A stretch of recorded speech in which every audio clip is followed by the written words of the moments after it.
Hey guys, welcome to ENZYMENTAL. Before we begin, hit that subscribe button below and click the bell so you don't miss any notifications. And today I wanted to detail how the fat-soluble antioxidant CoQ10 supports liver function.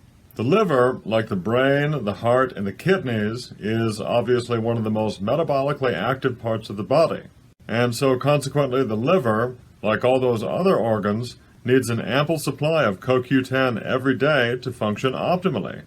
Even a relatively small CoQ10 dose of 100 milligrams each day can reduce inflammatory markers like C-reactive protein, tumor necrosis factor alpha, and the liver-specific alanine aminotransferase, which increases sharply during ongoing liver damage. CoQ10 also improves the function of both adiponectin and leptin, and both of these fat-derived hormones are essential for proper fat metabolism and utilization, and this is especially helpful in a case of non-alcoholic fatty liver disease.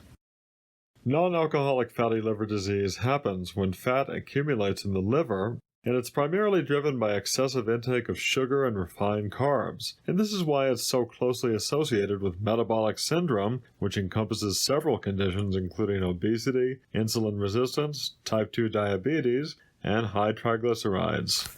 Adiponectin, which again is facilitated by CoQ10, is a fat-derived hormone that sensitizes the body's response to insulin and actually directs fat away from the belly, while also removing oxidized fats called ceramides from the blood. And ceramides are toxic byproducts generated from prolonged intake of a high-fat, high-sugar diet. Daily intake of CoQ10 also supports normal production of the anti-inflammatory cytokine interleukin-10, which can inhibit the inflammation instigated by both tumor necrosis factor alpha and also lipopolysaccharides. And this alone greatly reduces liver damage. You already know that CoQ10 is a fantastic cholesterol antioxidant that specifically prevents cholesterol from oxidizing, and this oxidized cholesterol is a large component of arterial plaque. CoQ10 also increases the HDL form of cholesterol that is so critical at keeping dietary cholesterol away from the walls of our arteries and transporting it back to the liver for excretion.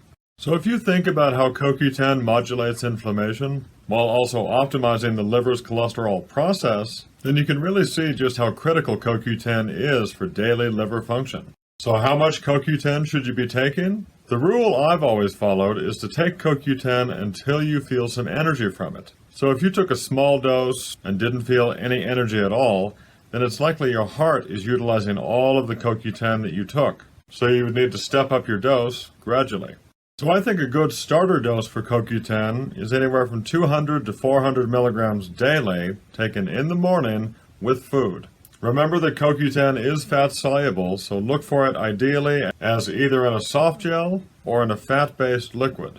There are some dry preparations of CoQ10 available in capsules and tablets, but you would definitely need to consume these with a meal that has substantial fat to activate it properly. So I say skip the dry preparations entirely and just look for a soft gel or a liquid.